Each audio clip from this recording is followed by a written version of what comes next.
Hoje em dia é difícil imaginar um lugar no mundo que não possa ser explorado.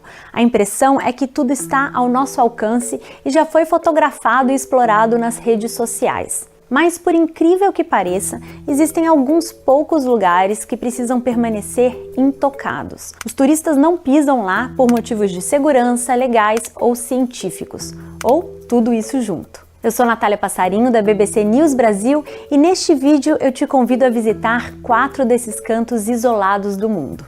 A gente vai mostrar uma ilha lotada de cobras venenosas no Brasil, uma caverna com obras de arte valiosas, um umbigo gigante e um cofre no fim do mundo. Começando pelo último que eu citei, o cofre no fim do mundo. Para chegar lá, é preciso ir ao arquipélago de Svalbard, na Noruega, em uma ilha remota chamada Spitsbergen, mais especificamente a 120 metros no interior de uma montanha de arenito. Ali fica localizado o maior depósito de sementes do mundo, conhecido como Banco Mundial de Sementes de Svalbard. Mas por que essas sementes ficam ali? No caso de uma catástrofe global, corremos o risco de perdermos para sempre culturas vitais para nossa existência. Por isso, cada país guarda seus próprios estoques de sementes. Esse banco, construído em 2008, é uma espécie de medida global para a segurança alimentar. Lá ficam as sementes mais preciosas do mundo, quase 900 mil delas, que asseguram nossa alimentação em caso de algum desastre. O bunker conserva uma reserva de cultivo que seria essencial para começar nossas colheitas do zero e também para a restauração das espécies. O motivo de ficar em um lugar tão remoto é a segurança. O cofre fica a cerca de 1.300 quilômetros do Polo Norte e 130 metros acima do nível do mar.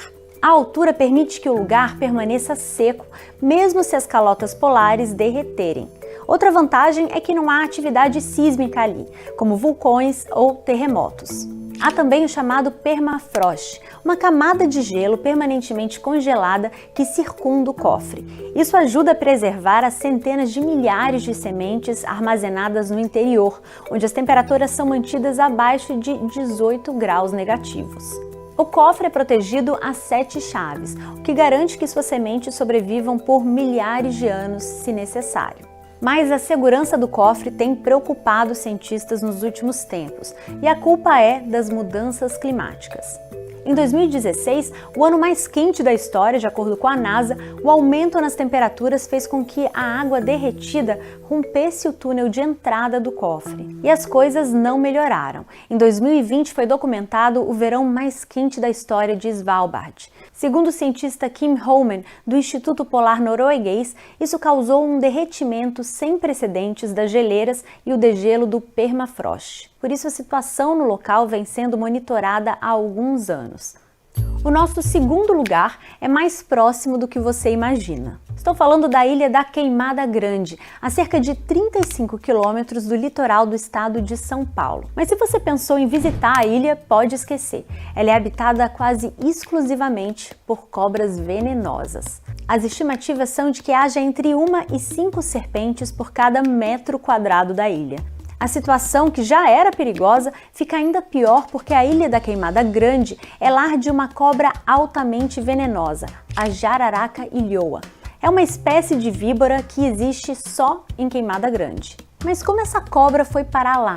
E por que existem tantas delas? Bom, a ilha foi descoberta em 1532 pela expedição colonizadora de Martim Afonso de Souza. O nome foi dado por pescadores. Sabendo do risco que corriam ao desembarcar por lá, eles ateavam fogo na mata costeira para afugentar as serpentes. Por isso, a chamaram de Ilha da Queimada Grande.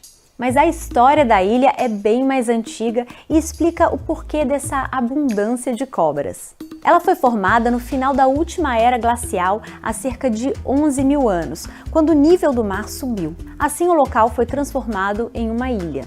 Depois da separação entre morro e continente, as jararacas que ficaram na Ilha da Queimada Grande sofreram uma série de adaptações de acordo com as condições ambientais do local e acabaram se diferenciando das jararacas que ficaram no continente. Como há quase uma ausência de predadores de serpentes na ilha e uma grande disponibilidade de alimentos, as jararacas ilhoas se espalharam de forma impressionante. A sorte, se é que isso pode ser dito, é que é um veneno mais forte para aves do que para mamíferos. É justamente por causa dessa quantidade de cobras que o governo brasileiro proíbe qualquer pessoa de pisar na ilha como medida de precaução. A única exceção são alguns pesquisadores. Mas para ficar lá, eles devem estar sempre acompanhados por um médico e seguir protocolos rígidos. Em 2019, porém, aconteceu algo aterrorizante. 4 homens ficaram presos na Ilha da Queimada Grande, depois que o barco pesqueiro deles afundou. Eles foram resgatados depois de 3 dias. De qualquer forma, essa ilha remota de 43 hectares no litoral de São Paulo não parece ser o destino de férias mais atraente. Tanto que em 2010, um site especializado em listas colocou a Ilha das Cobras como o pior lugar do mundo para visitar, à frente até da zona contaminada da antiga usina de Chernobyl, na Ucrânia. Nosso terceiro lugar não é exatamente perigoso, mas não podemos entrar nele por causa das valiosas obras de arte que estão lá.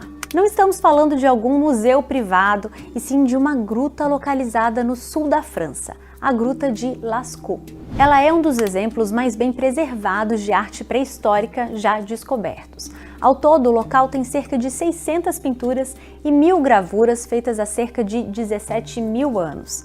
Entre as pinturas, há apenas uma imagem humana. Naquele período, nossa autorrepresentação era geralmente feita através de esculturas. A maior parte das pinturas da gruta mostram cenas de caça. São representados grandes animais comuns na fauna do período Paleolítico Superior, como cavalos, bisões, mamutes, ibex, auroques, veados, leões, ursos e lobos. A pintura mais famosa de Lascaux é conhecida como a Sala dos Touros e é impressionante. Dá uma olhada. Além das pinturas, há também uma série de gravuras na caverna, que retratam tanto animais quanto sinais abstratos. Mas por que a caverna é proibida? Para entender, vale a pena voltar alguns anos na história. Lascaux foi descoberta por acaso. Em 1940, nos primórdios da Segunda Guerra Mundial, 4 adolescentes estavam em busca de um cachorro que havia desaparecido. Ao tentar entrar em um buraco na terra, eles acabaram descobrindo a caverna. A caverna foi aberta 8 anos depois ao público curioso que queria ver de perto a obra de seus ancestrais. Mas depois disso, as pinturas e gravuras começaram a ter sua preservação ameaçada. As visitas tiveram que ser suspensas em 1963, após começar a aparecer mofo nas paredes da caverna. E hoje, quase 60 anos depois, ela continua fora do alcance do público. Para saciar a curiosidade, foram construídas réplicas. Essa foto é de uma delas. Agora chegamos ao nosso último lugar proibido, que é conhecido como o Umbigo do Mundo. O lugar fica na Austrália e é um dos maiores monólitos do planeta. E como deu para imaginar, se parece com um umbigo. Estou falando de Uluru, antes conhecido como Ayers Rock. Por muitos anos, o monólito esteve aberto ao público e era considerado uma atração turística.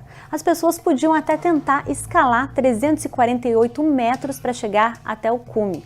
Para isso, tinham que enfrentar um calor extremo, em torno de 47 graus no verão. Mais recentemente, Uluru foi adicionado à lista de lugares que o público não pode visitar. Isso porque trata-se de um local sagrado para os aborígenes Anangu, que são os guardiões da rocha. Na cultura Anangu, Uluru é uma evidência de que os seres celestiais chegaram à Terra quando ela ainda não tinha forma nem vida. Esses seres teriam viajado por aqui, criando espécies e formas vivas ao longo do caminho. E uma dessas criações seria justamente Uluru. Por isso, membros dessa comunidade aborígene queriam que suas tradições fossem respeitadas e que os visitantes não pudessem mais escalar o local. A decisão de impedir as pessoas de pisar em Uluru foi tomada em 2017. O dia 25 de outubro de 2019 foi o último em que as pessoas foram autorizadas a escalar a rocha. Longas filas de turistas se formaram naquele dia. Os visitantes ainda podem visitar o Parque Nacional Uluru Kata Tijuta, mas a rocha sagrada só pode ser observada, nunca pisada ou escalada. Bom, nossa viagem pelos lugares proibidos chega ao fim. Gostou desse vídeo? Então deixe sua curtida ou seu comentário e não se esqueça de se inscrever no canal do YouTube para ficar dentro dos nossos vídeos. Até a próxima!